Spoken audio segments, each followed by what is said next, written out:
서울 가정법원 문 앞 돌로 만들어진 계단은 차갑고 단단한 기운을 내뿜고 있었다. 9월의 바람은 초가을 특유의 서늘함을 머금고 부드럽게 불어와 박서진의 베이지색 트렌치코트 자락을 살며시 흔들었다. 지금 그녀의 손에는 방금 법정에서 받은 이혼 합의서가 단단히 쥐어 있었다. 종이는 거의 투명할 정도로 얇았지만 손에 쥔 느낌은 마치 천근만근의 돌덩이처럼 지난 8년간 그녀의 심장을 짓눌러왔던 무형의 힘이 드디어 사라진 것 같았다.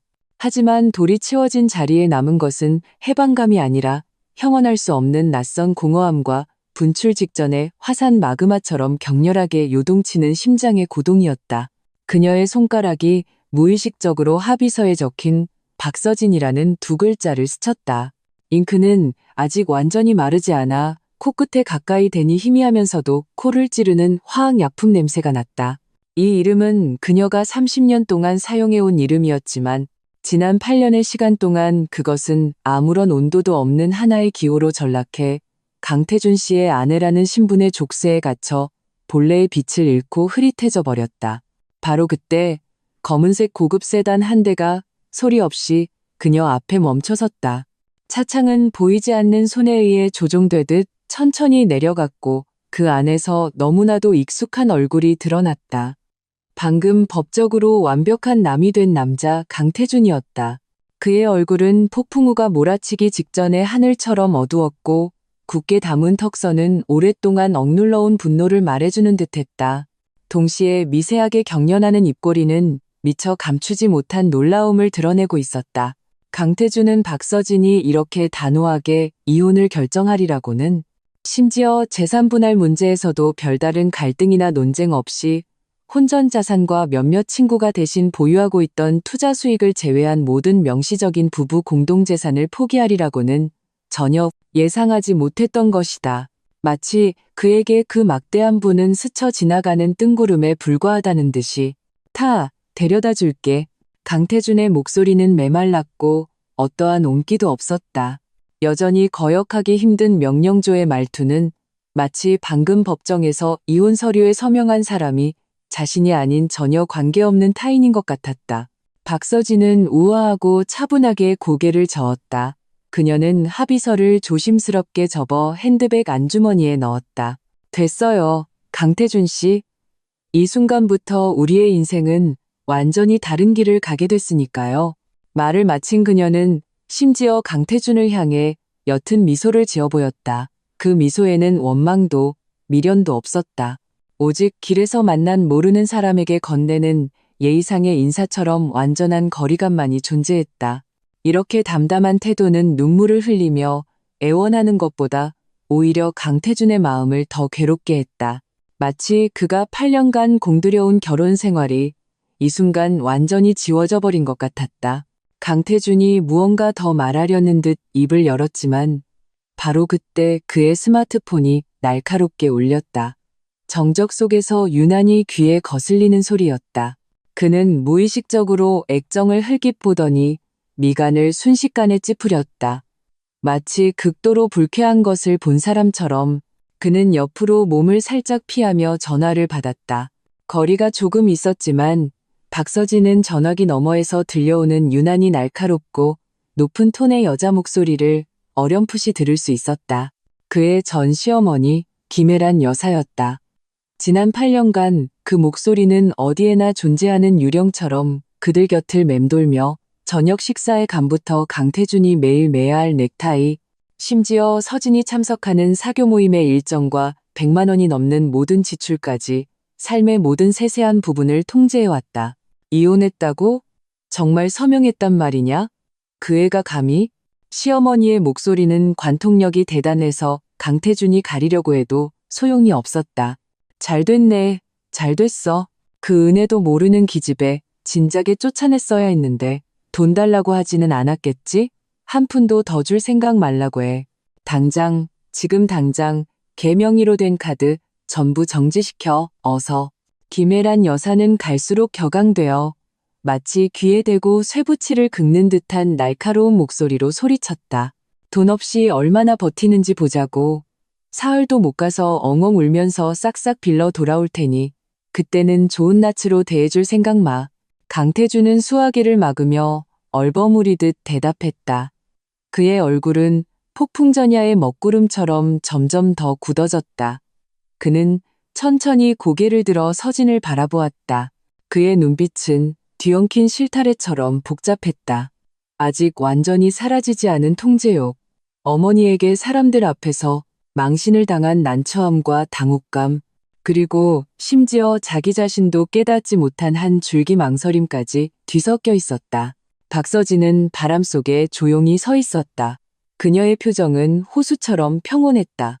마치 눈앞의 소동이 자신과는 아무런 상관없는 한편의 연극인 것처럼 그녀는 그저 냉정한 관객일 뿐이었다. 그녀는 심지어 앞으로 전개될 상황까지 정확하게 예측할 수 있었다. 시어머니는 분명히 길길이 날뛰며 수단과 방법을 가리지 않고 그녀에게 압력을 가하고 모든 동원 가능한 자원을 이용해 그녀의 경제적 기반을 끊어 굴복하고 잘못을 빌게 한 뒤 화려해 보이지만 실제로는 금으로 만든 세 장에 불과한 그 집으로 비굴하게 돌아오게 만들려 할 것이다. 그러나 이 모든 것은 그녀가 이혼을 결심한 순간부터 이미 명확하게 내다보고 있던 바였다. 그래서 지금 그녀에게는 조금의 당황도 애원의 기색도 없었다. 그저 고개를 살짝 들어 강태준과 그의 귓가에서 여전히 시끄럽게 떠들어대는 전화를 평온하고 담담한 눈빛으로 훑어볼 뿐이었다. 마치 자신과 무관한 지루한 연극을 관람하는 것처럼 8년, 이 920일이 넘는 밤낮이 기나긴 세월 속에서 소리 없이 흘러갔다. 그녀는 더 이상 재벌가에 가 시집왔을 때의 순진하고 불안해하던 어린 여자가 아니었다. 그때의 그녀는 주변 모든 사람에게 잘 보이려 애썼지만 결국 이방인 취급을 받으며 그 가족에게 진정으로 녹아들지 못했다. 이제 그녀는 완전히 환골탈태하여 겉은 차갑지만 속은 치밀한 지금의 박서진이 되었다. 순종적으로 보이던 미소 뒤에는 수많은 밤을 새워가며 세운 계산과 치밀한 계획이 숨어 있었다. 시어머니의 비난과 무시는 그녀를 좌절시키는 대신 자신의 실력을 키우는 원동력으로 조용히 전환되었다. 그녀는 명목상 가족 공동생활비로 사용되던 월급, 보너스, 그리고 혼전 저축까지 모두 자신의 명의로 된 독립자산으로 은밀하게 옮겨두었다. 이 자산들은 가장 신뢰하는 친구가 대신 관리하며 모든 법적 절차는 강씨 집안과 완벽하게 선을 그어 자신의 퇴로를 마련했다. 이 기나긴 8년 동안 그녀는 시어머니의 숨 막히는 통제를 묵묵히 견뎌냈다. 그녀가 사는 옷 브랜드부터 교류하는 친구들까지 모든 것이 시어머니의 평가와 간섭의 대상이 되었다. 그녀는 빼앗겨버린 온정을 묵묵히 지켜보며 강태준이 처음에 세심한 배려에서 점차 어머니처럼 그녀가 가진 모든 것, 심지어 그녀의 직업적 수입까지도 당연히 강씨 집안의 소유라고 여기게 되는 것을 지켜보았다. 그녀가 무언가를 사거나 돈을 쓰고 싶을 때마다 매 순간 강태준에게 보고하고 허락을 받아야 했다. 마치 자유도 주관도 없는 부속품처럼. 이 집은 겉보기에는 화려하고 부족함 없어 보이는 천국 같았지만 실제로는 거대하고 차가운 냉동 창고처럼 그녀의 열정과 꿈, 그리고 독립된 개인으로서의 존재감을 서서히 얼어붙게 했다. 그녀는 이 호화로운 세장 속에서 점차 자신을 잃고 무감각해져 갔다. 8년 전 그 깊은 밤 운명의 톱니바퀴는 조용히 돌기 시작했다. 그녀는 우연히 시어머니와 강태준의 대화를 엿듣게 되었다. 시어머니의 경멸적인 말투와 말들은 날카로운 칼날이 되어 그녀의 심장을 그대로 꿰뚫었다.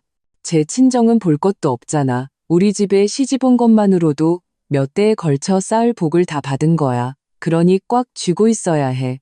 우리 강씨 집안을 떠나면 자기는 아무것도 아니라는 걸 깨닫게 해야지. 그래야 고분고분 말 잘 들을 거 아니냐.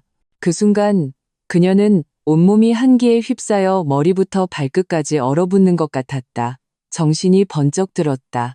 그날부터 이혼은 더 이상 슬픔과 분노 속에서의 충동적인 결정이 아니라 오랜 시간 치밀하게 계획하고 절대적으로 비밀을 유지해야만 하는 전략적 목표가 되었다. 그녀는 이 목표를 달성하기 위해 시간이 필요하고 인내가 필요하며 떠난 후에도 여유롭게 살아갈 수 있는 자본을 조용히 축적해야 한다는 것을 잘 알고 있었다. 동시에 자신을 보호하고 필요할 때는 반격할 수 있는 증거를 모아야 했다. 이때 바람이 점점 거세지며 서진의 앞머리를 흩날렸다. 그녀는 우아하고 차분하게 손을 들어 머리카락을 귀 뒤로 넘겼다. 그 몸짓 하나하나에서 자신감과 평온함이 묻어났다. 전화기 저편, 시어머니의 명령은 이미 끝났다. 강태준은 천천히 전화를 끊고 복잡한 눈빛으로 서진을 응시했다.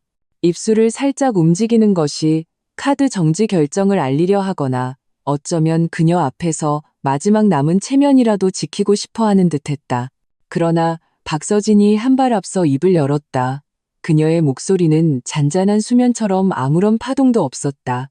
마치 방금 수많은 전업주부를 절망에 빠뜨릴 수 있는 명령이 그저 평범한 일상의 안부 인사처럼 들렸다는 듯이 어머님께 안부 전해주세요. 그 말을 끝으로 그녀는 더 이상 그를 쳐다보지도 않고 단호하게 몸을 돌렸다. 편안한 플랫슈즈를 신은 그녀는 단호하고 차분한 걸음으로 법원 앞 계단을 한 걸음 한 걸음 내려가 멀지 않은 곳에 서 있는 평범해 보이는 카카오 택시로 향했다. 그녀는 부드럽게 차문을 열고 우아하게 차에 올라탔다. 그 동작은 조금의 망설임도 뒤돌아봄도 없이 자연스러웠다. 강태준은 그 자리에 얼어붙은 채 스마트폰을 꽉 쥐고 있었다. 그는 그 평범한 흰색 세단이 천천히 차들 속으로 섞여 들어가 시야에서 빠르게 사라지는 것을 멍하니 지켜보았다. 그는 서진이 당황하고 애원하며 심지어 울면서 자신을 붙잡을 것이라 생각했다.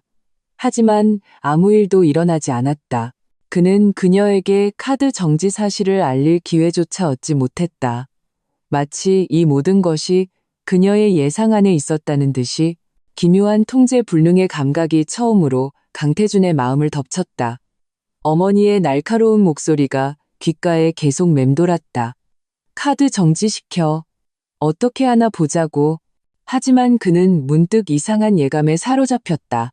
저 여자는 이미 모든 준비를 마치고 바로 이 순간을 기다려온 것만 같았다. 차는 도로 위를 안정적으로 달렸고 창밖의 풍경은 영화의 한 장면처럼 빠르게 뒤로 물러났다. 박서진은 가방에서 다른 스마트폰을 꺼냈다. 아주 평범하고 심지어 구형인 스마트폰으로 저장된 번호는 몇 개뿐이었다. 그녀는 조용히 전원을 켜고 이름이 저장되지 않은 앱을 열었다. 인터페이스는 간결했고 계속해서 변동하는 몇 개의 숫자 그룹이 표시되었다. 그것들은 여러 계좌에 분산된 그녀의 자금 현황과 몇몇 안정적인 투자의 실시간 수익률이었다. 그녀는 무심코 화면 오른쪽 하단의 시간을 흘깃 보았다. 이혼한 지 불과 5분. 시어머니의 그 조치는 마치 그녀가 미리 짜놓은 계획표에서 성공적으로 체크된 또 하나의 항목처럼 조금의 오차도 없었다. 박서진의 입가에 거의 알아차리기 힘든 냉소가 스쳤지만 그 미소에는 미래에 대한 자신감과 여유가 담겨 있었다. 흥미진진한 연극은 이제 막 서막을 열었을 뿐이다. 시어머니는 자신의 생명줄인 산소를 끊었다고 생각하겠지만 그것이 그녀가 이미 준비해둔 녹슨 족쇄에 불과했다는 사실은 알지 못할 것이다. 이제 그녀는 마침내 그 족쇄를 풀고 자신만의 자유를 맞이했다. 차 안은 에어컨의 미세한 바람 소리와 창밖의 희미한 도시 소음만이 들릴 뿐 아주 조용했다.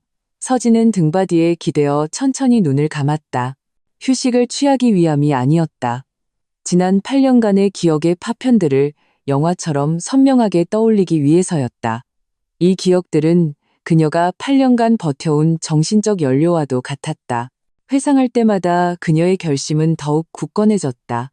8년 전 강태준과 막 결혼했을 때 그녀의 마음은 새로운 삶에 대한 무한한 기대와 함께 소위 재벌가에 시집간다는 것에 대한 불안감으로 가득 차 있었다.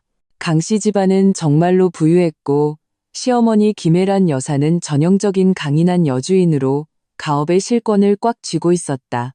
특히 외아들인 강태준에게는 모든 면에서 세심한 관심을 쏟았는데 그 관심은 때때로 숨이 막힐 정도였다. 갈등은 처음에는 사소한 일들에서부터 서서히 쌓여갔다. 서진이 마음에 드는 원피스를 샀을 때 시어머니는 그것을 보고 색이 너무 화려하다, 신분에 맞지 않는다고 지적했다. 그러고는 넌지시 가격을 물었고 서진이 자신의 월급으로 샀다는 것을 알자 목소리를 길게 늘어뜨리며 말했다. 아가, 내가 뭐라 하는 게 아니라 우리 강씨 집안 사람이 됐으면 돈 쓰는데도 격식이 있어야지. 네가 번 돈이긴 하지만 결국 우리 집안 체면이 걸린 문제 아니니 이런 보세 같은 브랜드를 사 입으면 남들이 우리 태준이를 어떻게 보겠니? 서진이 그것은 디자이너의 소규모 브랜드라고 설명하려 했지만 시어머니는 귀찮다는 듯 말을 끊었다. 됐다, 됐어. 다 너 좋으라고 하는 소리야. 다음부터는 뭐 살 때 나한테 먼저 물어보거나 태준이 데리고 걔가 늘 가는 매장에 가서 사도록 해. 강태준은 그때 경제 잡지를 보며 고개도 들지 않은 채 엄마 말이 맞아. 이미지 좀 신경 써라고 무심하게 거들었다. 그 순간 서진은 보이지 않는 손에 목이 졸리는 듯한 날카로운 통증을 느꼈다. 그녀의 취향과 판단이 그렇게 쉽게 부정당하고 너를 위해서, 집안을 위해서라는 거창한 명분 아래 짓밟였다. 이런 일은 점점 더 많아졌다. 그녀가 친구들과의 모임에서 조금 늦게 귀가하면 시어머니는 정확한 시간에 강태준에게 전화를 걸어 걱정하는 척했지만 말 한마디 한마디가 바늘처럼 날카로웠다. 집안 꼴이 이게 뭐니? 여자가 맨날 밖으로만 돌면 어떡하니? 강태준은 처음에는 농담처럼 넘겼지만 나중에는 재촉이 되었고 말투도 점차 명령조로 변해갔다. 그녀가 열심히 일해서 승진하고 월급이 올랐을 때 기쁜 마음으로 가족에게 알렸지만 시어머니의 첫 반응은 어머, 그럼 이제 아파트 대출금 네가 좀 더 내렴. 어차피 내 돈이 우리 집 돈 아니니였다. 그녀의 성취와 기쁨은 완전히 무시하고 오직 짜낼 수 있는 가계 자원으로만 보았다. 강태준은 어땠는가? 처음에는 몰래 그녀를 위로하며 엄마 성격 알잖아. 마음에 담아두지 마. 그냥 참아라고 했다. 하지만 시간이 지나면서 그 역시 어머니의 모든 간섭이 옳고 자신들의 가정을 위한 도움과 사랑이라고 당연하게 여기게 되었다. 그는 어머니의 세심한 보살핌과 서진의 순종을 동시에 즐겼다. 그는 이러한 안정이 어머니의 현명한 지도 아래 견고하게 유지된다고 믿었다. 그는 서진의 점점 사라져가는 미소 뒤에 억압과 좌절의 심연이 있다는 것을 보지 못했거나 보기를 선택하지 않았다. 모든 것을 바꾼 것은 그날 밤이었다. 목이 말라 물을 마시러 아래층으로 내려간 서진은 우연히 서재에서 시어머니와 강태준이 나누는 조용한 대화를 엿듣게 되었다. 문이 완전히 닫히지 않아 시어머니의 말이 선명하게 귀에 들어왔다. 걔가 하는 일, 돈은 얼마 못 벌면서 일은 많더구나. 내 생각엔 그냥 그만두고 집에서 애 낳을 준비나 하는 게 낫겠어. 우리 집에 걔가 버는 푼돈 없어도 되잖아. 강태준은 조금 망설였다. 그래도 서진 씨가 그 일 좋아하잖아요. 지금 잘하고 있기도 하고요. 시어머니는 즉시 말을 잘랐다. 잘하기는 뭐가 잘해? 넌 뭘 모르는구나. 걔네 친정 상황이 너한테 무슨 도움이 되겠니? 지금은 우리 집안 떠나면 안 되니까 말 잘 듣는 척 하는 거야. 걔가 가진 모든 건 우리 강씨 집안이 준 거고 우리 집을 떠나면 아무것도 아니라는 걸 확실히 깨닫게 해줘야 해. 그래야 너한테 평생 충성할 거 아니냐. 경제적인 줄을 끊어버려야 한다고 내가 내 아버지한테 그랬던 것처럼. 쾅! 서진은 마치 거대한 얼음덩이에 맞은 것 같았다. 한기가 발끝에서부터 머리 꼭대기까지 치솟았다. 손에 든 물컵을 거의 놓칠 뻔했다. 그녀는 입술을 꽉 깨물고 조용히 어둠 속으로 물러났다. 아무 말도 하지 않았다. 그녀는 마침내 깨달았다. 이 모든 도전과 비판, 그리고 통제는 결코 그녀의 착각이 아니었다. 그것은 그녀의 모서리를 깎아내고 날개를 부러뜨려 완전히 의존적이고 절대적으로 순종적인 부속품으로 만들기 위한 치밀하게 설계된 길들이기 전략이었다. 그날 밤 그녀는 천장을 바라보며 뜬 눈으로 밤을 지새웠다.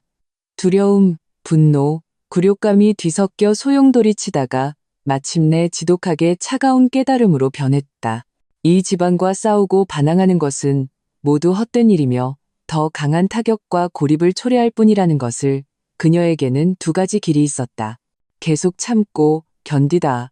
완전히 자신을 잃어버리거나 아니면 철저히 계획을 세우고 끝까지 인내하여 완벽하게 떠나거나.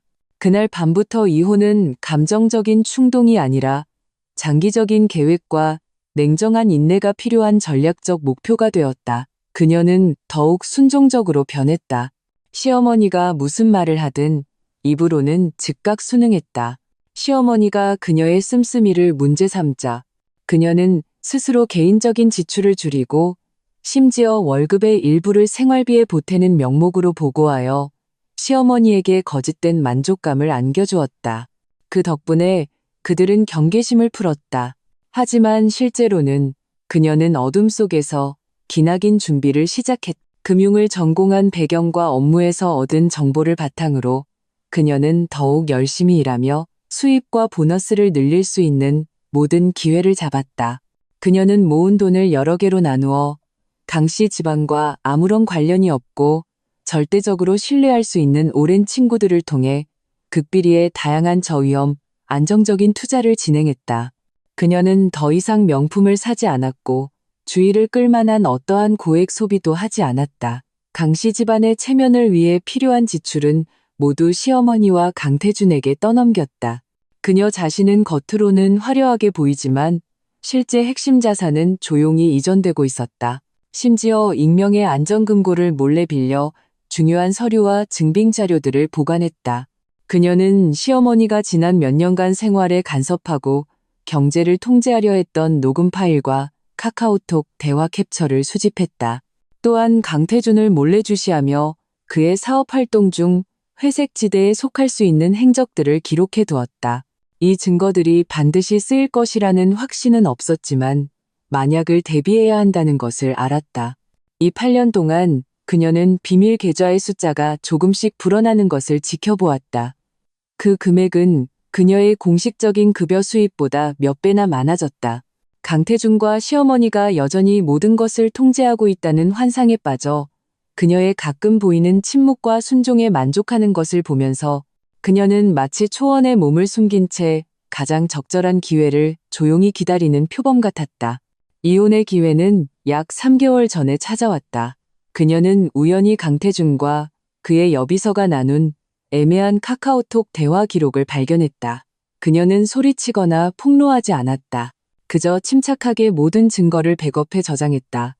그리고 어느 평범한 저녁, 그녀는 강태준에게 담담하게 이혼을 요구했다.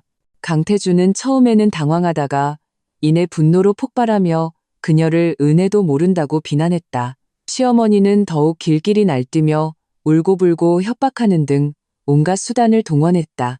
하지만 박서진은 이상할 정도로 침착했다. 그녀는 그들에게 증거의 일부를 보여주었다. 시어머니가 투자 명목으로 부부 공동 자금을 유용했지만 수익이 불분명한 내역, 강태준의 사업상 부적절한 행위의 단서, 그리고 물론 그의 외도에 대한 명백한 증거까지. 그녀는 모든 패를 다 보여주지 않았다. 그저 그들이 걱정하고 꺼림칙하게 여길 만한 몇 장의 카드만 적절히 내밀어 대놓고 그녀를 힘들게 하지 못하도록 만들었다. 그녀가 제시한 이혼 조건은 언뜻 보기에 매우 관대해 보였다. 대부분의 혼인 중 재산을 포기하고 자신의 혼전 저축과 명백히 자신의 명의로 된 몇 가지 물품만 요구했다. 완전히 사리분별 있고 합리적인 태도였다. 강태준과 시어머니는 처음에는 충격과 분노에 휩싸였지만 나중에는 갑자기 돌변한 이 여자를 빨리 떨쳐내고 자신들의 이익을 지키기 위해 서둘러 관계를 끝내고 싶어 했다. 그들은 거의 재촉하다시피 그녀에게 서명을 요구했다. 그들은 자신들이 그녀를 빈손으로 쫓아냈다고 생각했다. 하지만 그들이 몰랐던 것은 그녀가 포기한 그 풍족해 보이는 재산은 이미 속이 텅 빈 조개 껍데기에 불과했다는 사실이었다. 그녀가 진정으로 가지고 떠나는 것은 8년간 공들여 키워낸 한 알의 진주였다. 택시가 신호등에 멈췄다. 박서진은 눈을 뜨고 창밖의 분주한 인파를 바라보았다. 모두 각자의 이야기를 가지고 각자의 전쟁터에서 싸우고 있었다. 그녀의 전쟁은 이제 막 1단계 전술적 이동을 마쳤을 뿐이다. 그녀는 낡은 스마트폰을 들어 짧은 메시지를 보냈다. 1단계 완료. 예상대로 바람의 방향이 바뀌고 있음. 메시지는 거의 즉시 답장이 왔다. 알겠어. 자금은 안전함. 언제든 플랜 B 가동 가능. 발신자는 윤지수로 저장되어 있었다. 그녀의 대학 시절 가장 친한 친구이자 지난 8년간의 비밀 계획에서 가장 든든한 동맹이자 자금 관리인이었다. 박서진은 스마트폰을 집어넣었다. 마음속 마지막 파동마저 평온해졌다. 그들은 신용카드 몇 장을 정지시키면 그녀의 숨통을 끊을 수 있다고 생각하겠지. 참으로 우스운 일이었다. 그녀는 더 이상 8년 전의 무력한 소녀가 아니었다. 지금의 박서진에게는 보이지 않지만 강인한 날개가 돋아나 있었다. 그 날개는 그녀를 이 차가운 황금 세상에서 멀리 데려가기에 충분했다. 그리고 그녀는 결코 조용히 떠나지 않을 것이다. 지난 세월 동안 짓밟히고 빼앗긴 존엄을 위해 그녀는 깨끗하고 단호한 작별 인사가 필요했다. 복수를 위해서가 아니라 그 과거와 완전히 선을 긋기 위해서였다. 차가 다시 움직이기 시작했다. 박서진은 미리 준비해둔 온전히 자신만의 공간인 아파트를 향해 가고 있었다. 그곳에는 숨막히는 통제도 끝없는 평가도 없었다. 오직 그녀가 직접 선택한 자유로운 공기만이 존재할 뿐이었다. 그녀의 새 집은 도시의 다른 지역에 위치한 고급스럽지만 사치스럽지 않은 아파트 단지에 있었다. 3년 전 그녀는 친구 윤지수의 이름으로 이 아파트를 몰래 구입했다. 인테리어는 전부 그녀가 좋아하는 스타일로 간결하고 편안하며 햇살이 가득했다. 강씨 집안의 그 호화롭고 차가운 저택과는 완전히 다른 곳이었다. 집에 들어서자마자 그녀는 편안한 홈웨어로 갈아입었다. 그때 강태준 씨 아내 시절에 쓰던 스마트폰이 울렸다. 화면에는 어머님이라는 두 글자가 떠 있었다. 박서진은 눈썹을 살짝 치켜 올렸다. 전혀 예상 밖의 일은 아니었다. 그녀는 벨소리가 7번쯤 울리게 내버려 둔 뒤 태연하게 전화를 받으며 동시에 녹음 버튼을 눌렀다. 특히 시어머니와의 통화에서는 오랜 습관이었다. 박서진, 너 지금 어디서 뭘 하고 있는 거야? 전화기 너머로 김혜란 여사의 목소리가 칼날처럼 날카롭게 귀를 찔렀다. 당장 돌아와서 태준이한테 사과해. 앞으로 얌전히 굴면 우리 강씨 집안에서 한 번 더 기회를 줄 테니. 박서진은 스마트폰을 귀에서 조금 멀리 뗐다.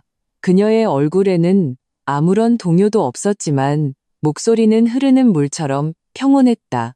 어머님, 저와 강태준 씨는 이미 이혼했습니다. 법적으로 절차도 다 끝났고요. 그녀는 일부러 어머님이라는 호칭을 사용했다.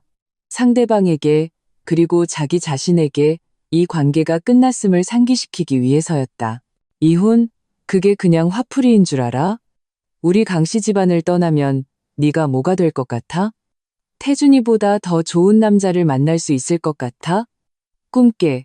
김혜란 여사의 말투에는 경멸과 우월감이 가득했다. 내 명의로 된 카드 전부 정지시킨 거 알아도 네가 가진 푼돈으로는 며칠도 못 버틸걸. 돈 떨어지면 그때 와서 울고불고 하지 마. 그때는 지금처럼 좋은 조건은 없을 테니. 박서진은 시어머니의 얼굴에 떠올랐을 의기양양한 표정을 상상할 수 있었다. 내 속은 내가 다 꿰뚫어보고 있다는 듯한 표정을. 그녀는 거실바에 가서 물 한 잔을 따라 여유롭게 마셨다. 알려주셔서 감사합니다. 그녀의 말투는 봄바람처럼 담담했다. 하지만 제 생활은 이제 걱정하지 않으셔도 됩니다. 이런 식으로 전혀 반응하지 않는 태도는 마치 솜에 주먹을 날리는 것 같아서 김혜란 여사를 답답하게 만들었다. 그녀가 기대했던 당황, 눈물, 애원은 전혀 나타나지 않았다. 너 끝까지 버텨봐. 김혜란 여사의 목소리는 더욱 날카로워졌다. 네가 비상금 숨겨둔 거 다 알아. 그거 다 우리 강씨 집안 돈이야.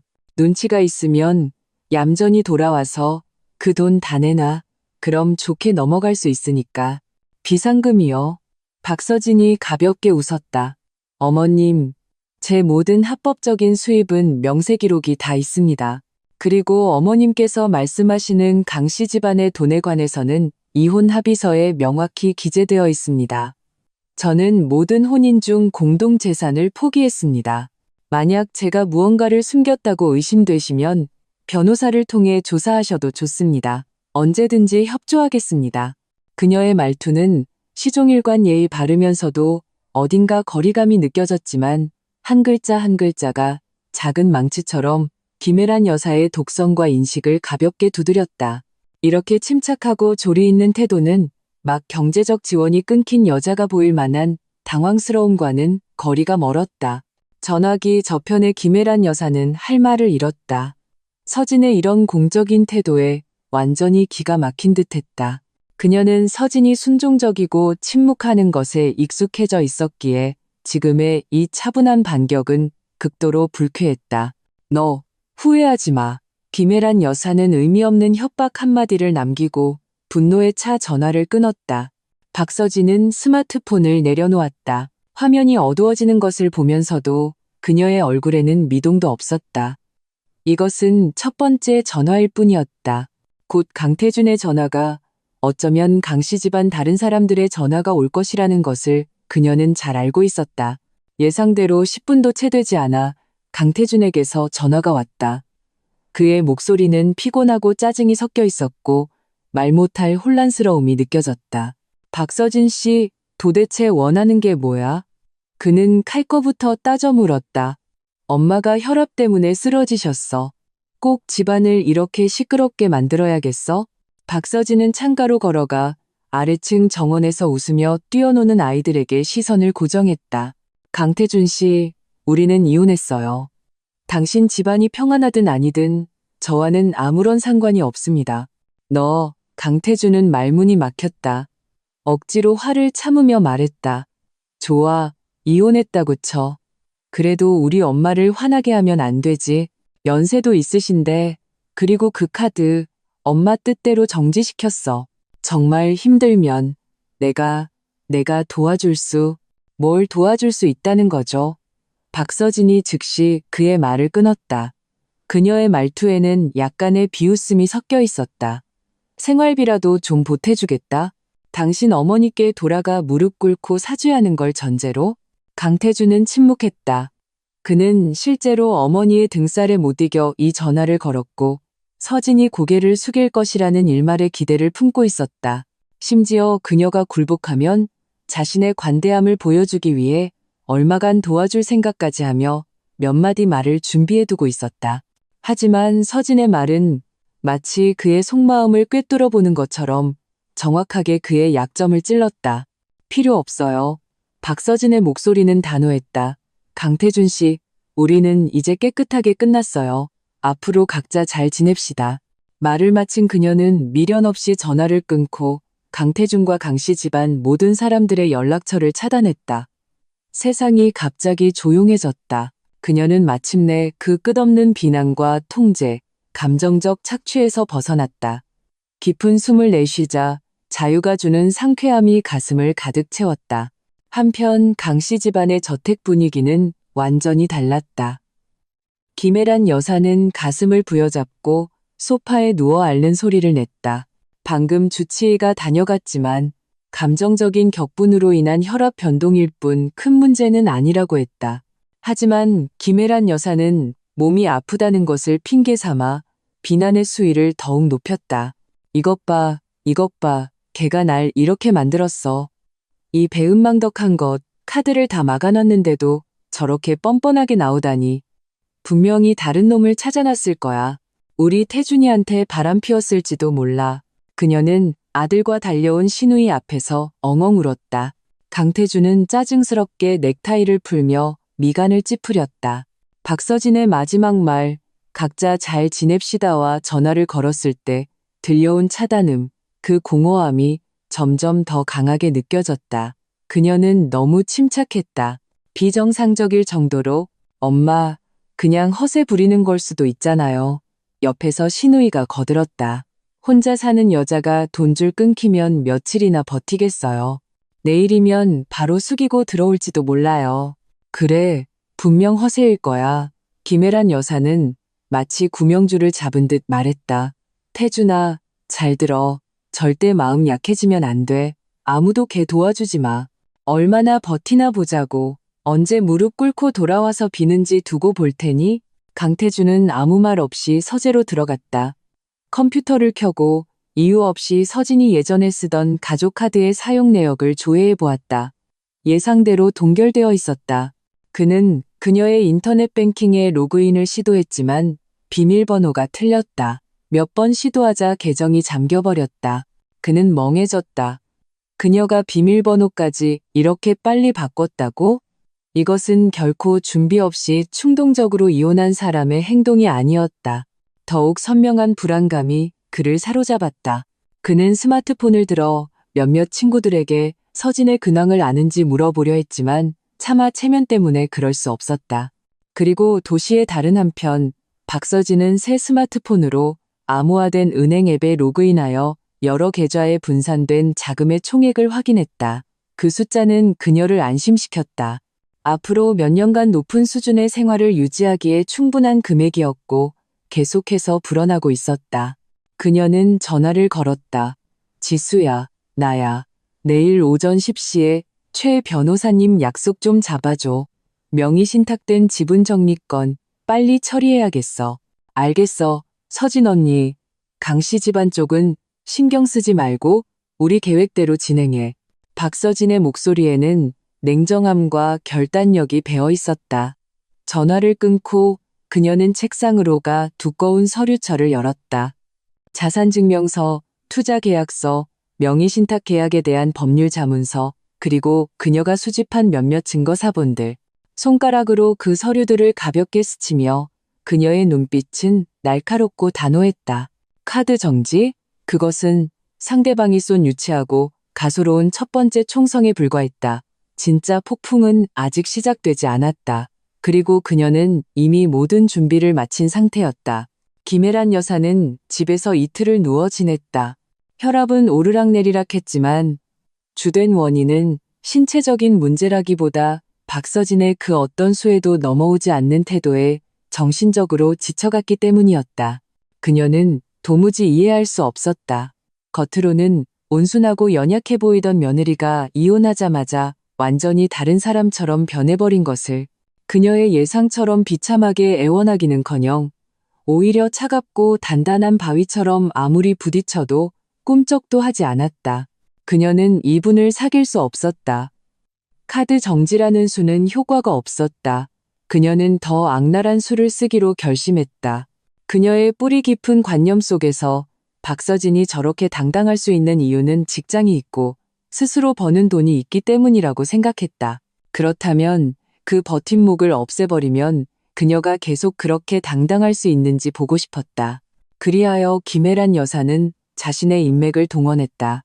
강씨 집안은 오랫동안 사업을 해오며 어느 정도 영향력이 있었다. 그녀는 우회적으로 박서진의 회사 고위 임원 중 한 명에게 연락했다.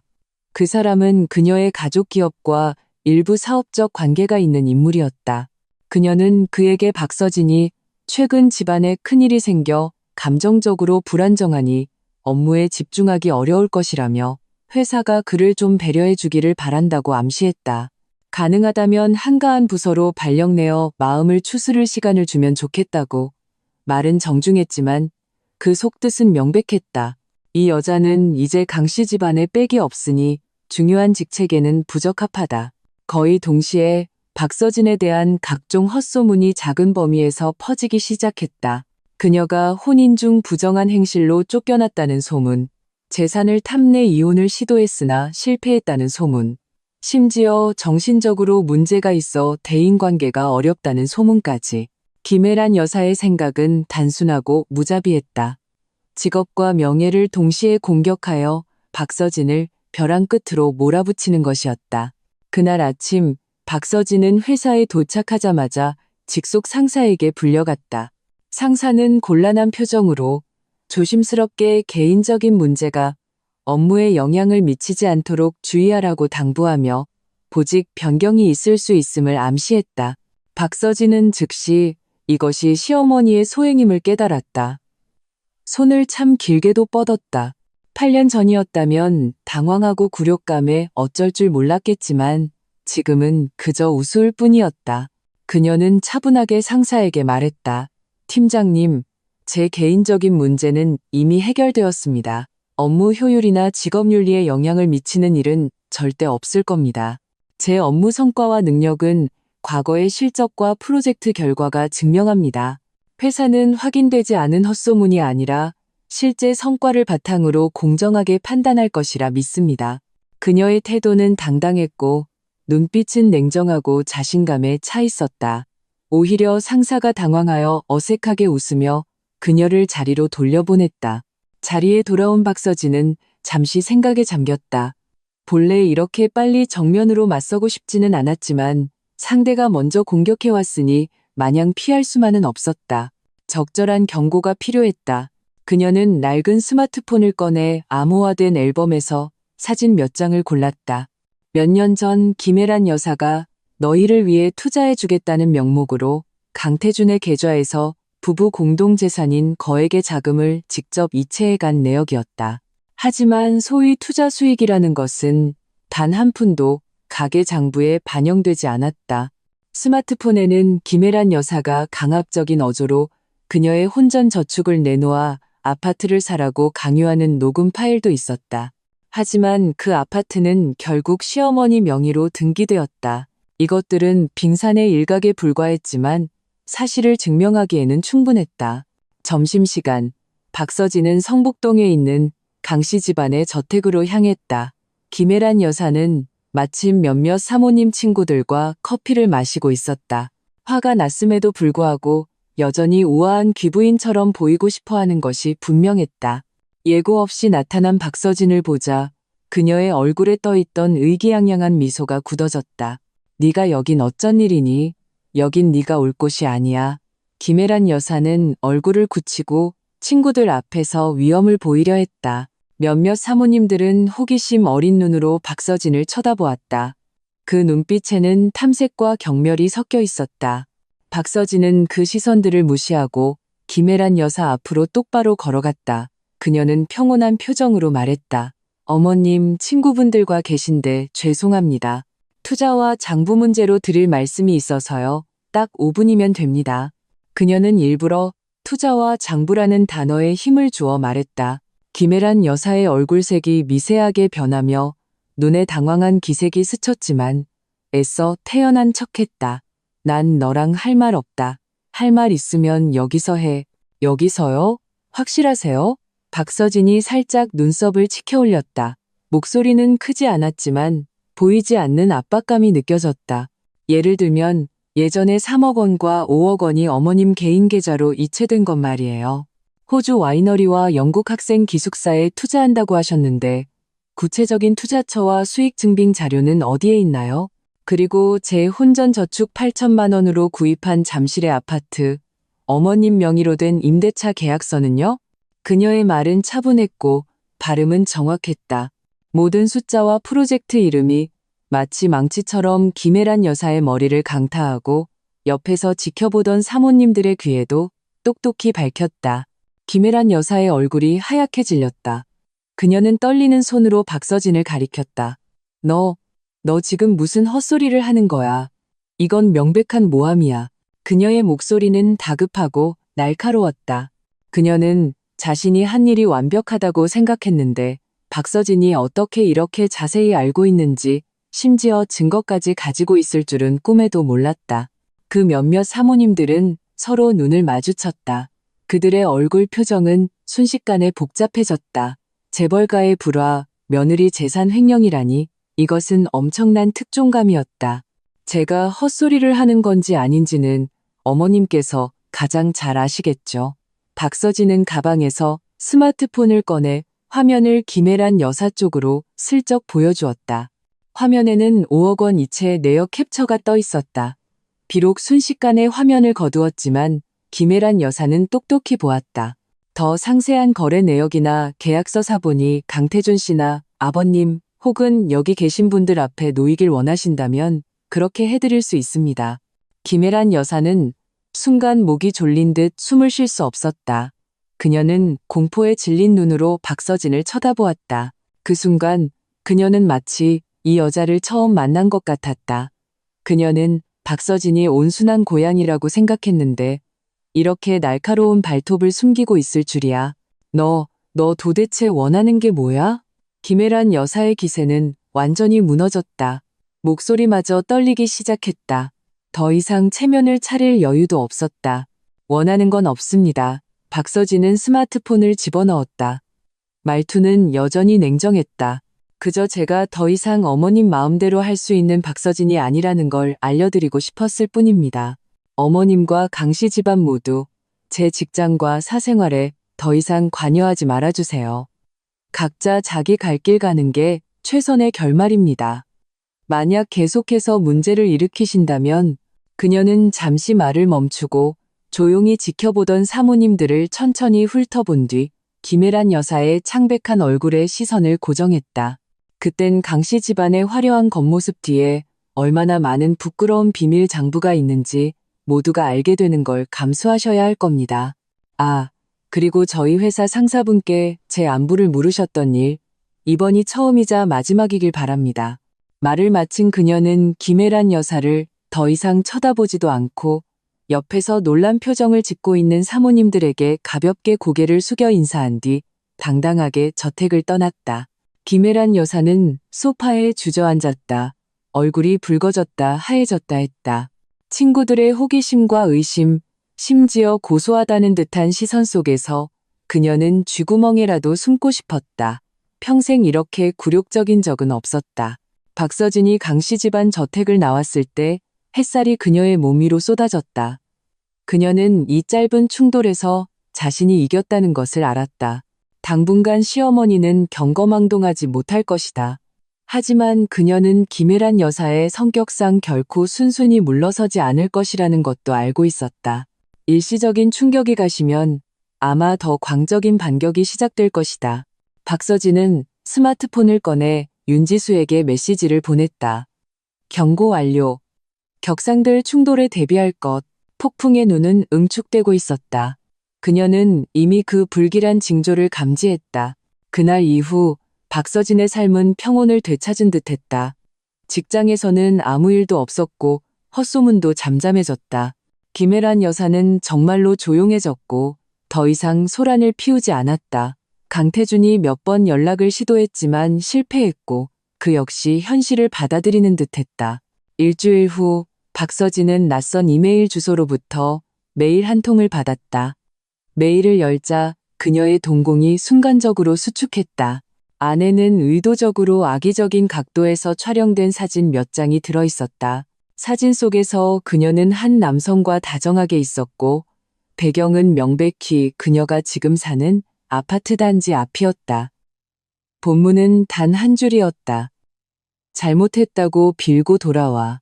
그렇지 않으면 내일 이 사진들이 내 회사 모든 임원들 메일함에 도착할 거다. 박서진은 그 사진들을 보며 조금도 당황하지 않았다. 오히려 입가에 차갑고 명료한 미소가 서서히 번졌다. 역시 가장 비열하고 저급한 수단을 사용하는군. 하지만 상대를 잘못 골랐다. 그녀는 망설임 없이 전용 스마트폰을 꺼내 단축키를 눌렀다.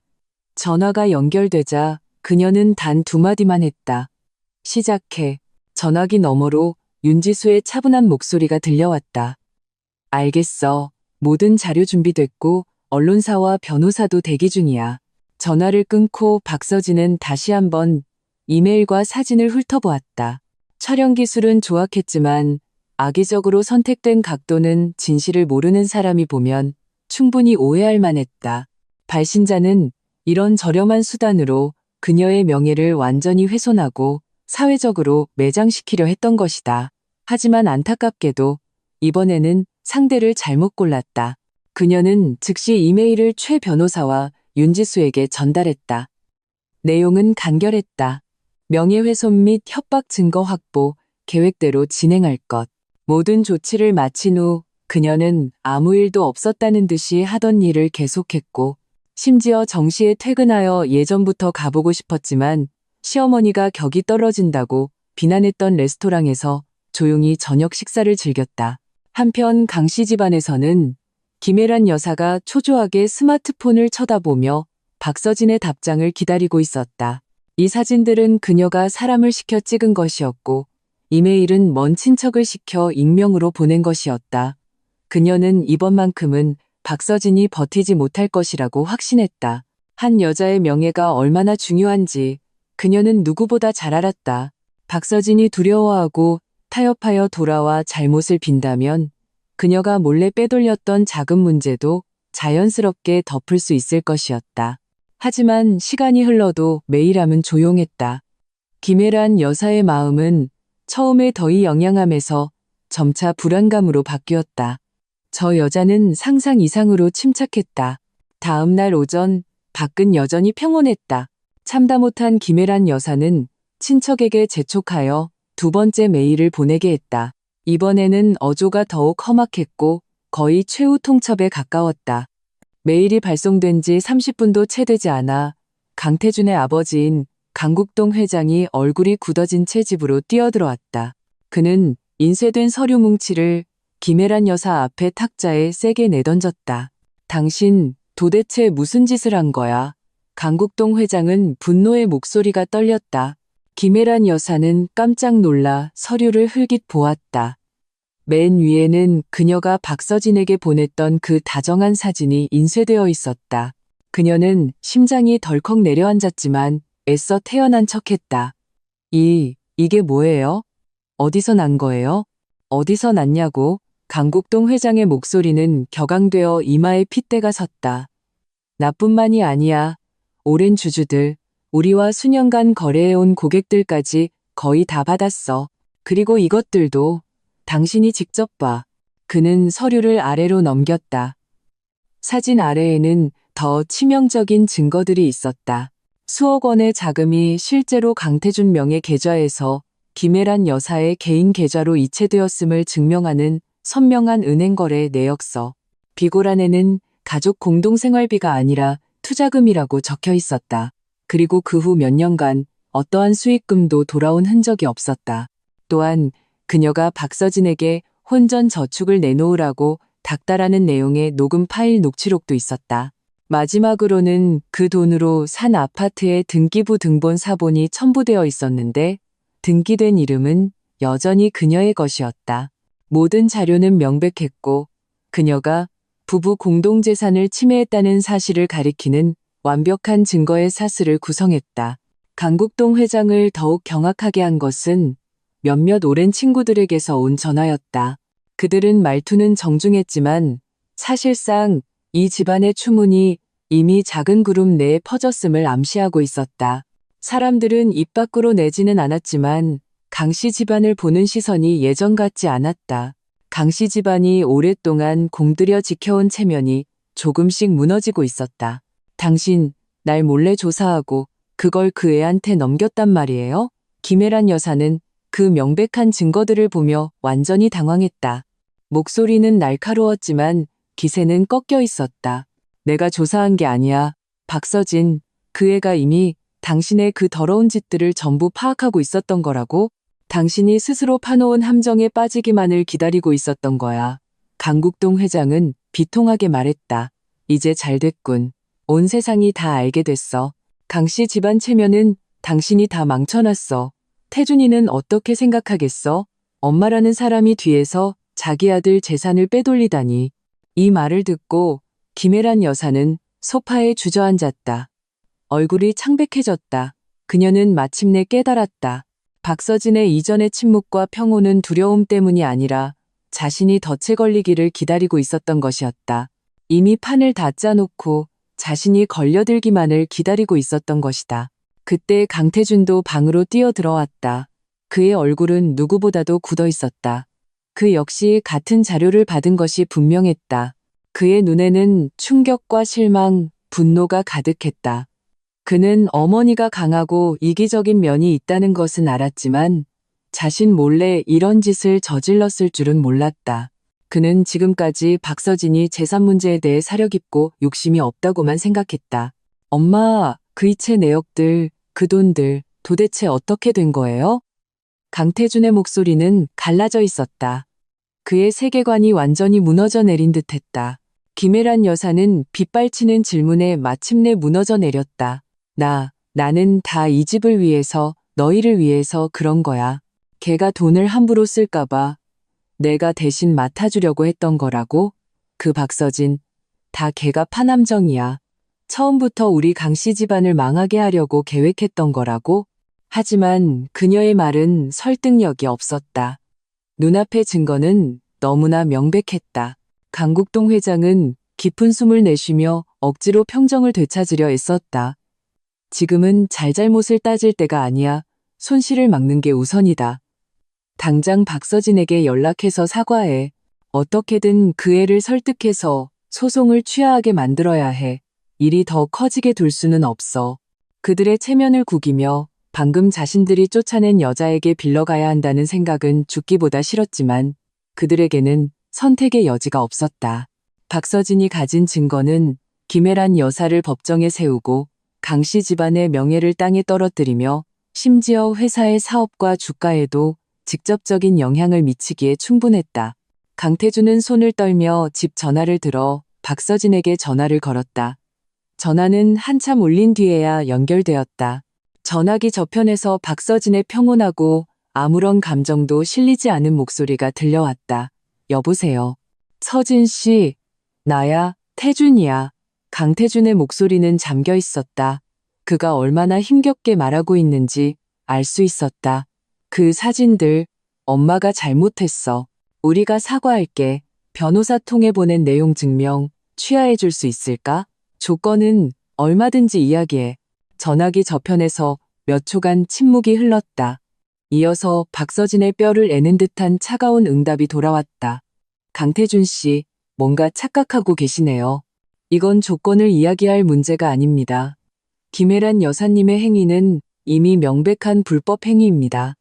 제 변호사가 전적으로 처리할 겁니다. 그리고 사과. 그녀는 가볍게 비웃었다. 그런 의미 없는 사과는 필요 없습니다. 제가 원하는 건 법적인 정의입니다. 박서진 씨, 꼭 이렇게까지 해야겠어? 강태준은 억누르지 못한 목소리로 절망과 분노를 터뜨렸다. 이렇게까지요? 박서진의 목소리는 즉시 차가워졌다. 당신들은 내 카드를 정지시키고 헛소문을 퍼뜨리고 사람을 붙여 미행하고 도찰까지 했어요. 심지어 이렇게 비열한 수단으로 나를 사회적으로 매장시키려 했죠. 나는 그저 법적인 무기로 나 자신을 보호하고 있을 뿐인데 이게 그렇게까지 하는 건가요? 강태준 씨, 8년 동안 강씨 집안은 단 한 번도 나에게 진정한 존중과 공정함을 보여주지 않았어요. 이제 나는 그냥 내 것을 되찾으려는 것뿐입니다. 그녀는 잠시 말을 멈추고 쇠처럼 단단한 결의가 담긴 목소리로 한마디 한마디 내뱉었다. 김혜란 여사님께는 법정에서 뵙자고 전해주세요. 그 말을 끝으로 전화는 탁 소리를 내며 끊겼다. 강씨 집안 거실은 죽음처럼 고요했다. 김혜란 여사는 얼굴이 새하얗게 질렸고 강태준은 넋이 나간 사람 같았다. 강국동 회장은 얼굴이 굳어진 채 소파에 주저앉았다. 그들은 마침내 자신들이 어떤 사람을 건드렸는지 깨달았다. 연약해 보이던 그 여자는 이미 모든 준비를 마쳤을 뿐만 아니라 정신적으로 강하고 수단은 날카로우며 반격은 무자비했다. 그들의 모든 공격은 마치 견고한 벽에 부딪힌 것처럼 오히려 자신들에게 상처를 입혔다. 그물은 이미 거두어졌다. 그리고 그들은 그 안에 갇힌 물고기였다. 이후의 일들은 법적 절차에 따라 착착 진행되었다. 박서진은 사실 김혜란 여사를 감옥에 보낼 생각까지는 없었다. 그녀의 진짜 목적은 단 하나, 상대방을 완전히 제압하여 더 이상의 조잔을 끊고 원래 자신에게 속했던 것을 되찾는 것이었다. 명백한 증거와 막대한 법적 압박 아래 김혜란 여사는 결국 굴복할 수밖에 없었다. 그녀는 매우 가혹한 조건의 합의서에 서명했다. 공개적으로 사과하고 사진이 조작된 모함이었음을 인정하며 사실을 바로잡아야 했다. 또한 이전에 투자 명목으로 가져간 자금을 전액 반환하고 은행 대출 이자율에 따라 이자를 지불해야 했다. 박서진의 혼전 저축과 관련 증식액도 모두 돌려주고 앞으로 강씨 집안에 누구도 박서진을 괴롭히지 않겠다고 약속해야 했다. 이를 어길 시 거액의 위약금을 물어야 했다. 이 합의는 변호사의 엄격한 감독하에 이행되었다. 김혜란 여사는 체면을 완전히 구겼고 집안에서의 기세도 크게 꺾였다. 한동안 알아누워 사람들을 만나지 않았다고 한다. 강태중과 강국동 회장은 분노했지만 겉으로는 침묵했고 속으로는 김혜란 여사를 원망했다. 가족관계는 빙정까지 떨어졌다. 박서진은 깔끔하게 모든 절차를 마무리하고 당연히 받아야 할 돈을 되찾았다. 그녀는 원래 다니던 회사에 사직서를 냈다. 회사 고위층에서 강력하게 만류했지만 그녀의 결심은 확고했다. 그녀는 이 돈과 원래 가지고 있던 저축을 합쳐 친구 윤지수와 함께 작은 투자 자문 스튜디오를 열었다. 장소는 그녀가 좋아하는 도시의 새로운 지역이었다.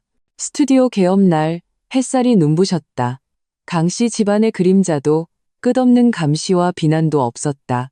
그녀는 세련된 정장을 입고 밝은 통유리창 앞에 서서 아래를 오가는 사람들을 바라보았다.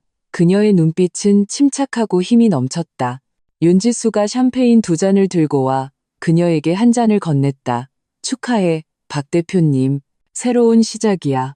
박서진은 잔을 부드럽게 받아들고 그녀와 잔을 부딪혔다. 고마워, 새로운 시작. 창밖으로는 끝없이 펼쳐진 하늘과 무한한 가능성이 보였다. 그녀는 8년이라는 긴 시간을 인내하고 준비했으며 짧지만 격렬한 싸움을 통해 마침내 그 숨 막히는 그림자에서 완전히 벗어나 자신만의 인생과 존엄을 쟁취했다.